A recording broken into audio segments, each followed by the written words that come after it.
Sejumlah penambang pasir di Dusun Kampung Renteng, Desa Sumberwuluh, Kecamatan Candipuro, Kabupaten Lumajang, dikabarkan menjadi korban aktivitas erupsi Gunung Semeru, Sabtu, 4 Desember 2021. Pantauan di lokasi, Dusun Kampung Renteng, Desa Sumberwuluh, Kecamatan Candipuro, menjadi salah satu desa yang terdampak paling parah.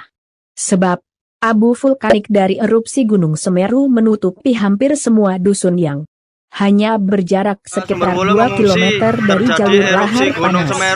Sekarang warga ngungsi di balai desa, sedangkan yang kena luka bakar langsung dibawa ke fasilitas kesehatan terdekat untuk mendapatkan perawatan, ujar Sekretaris Desa Sumberwuluh, Samsul Arifin.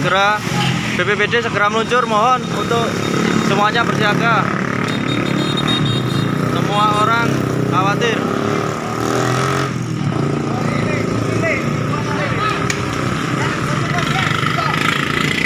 Semua orang ketakutan mengungsi.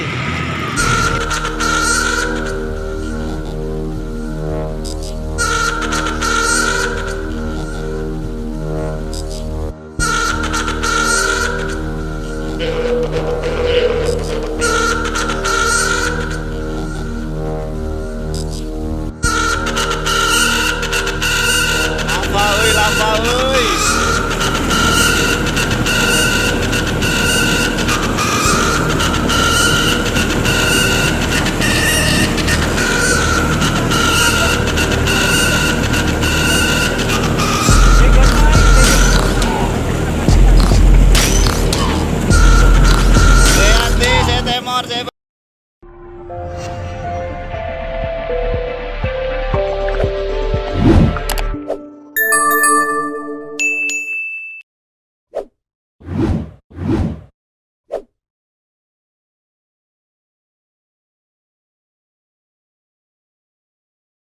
Hai pemirsa Sri Popo TV, jangan lupa komen, like, dan subscribe.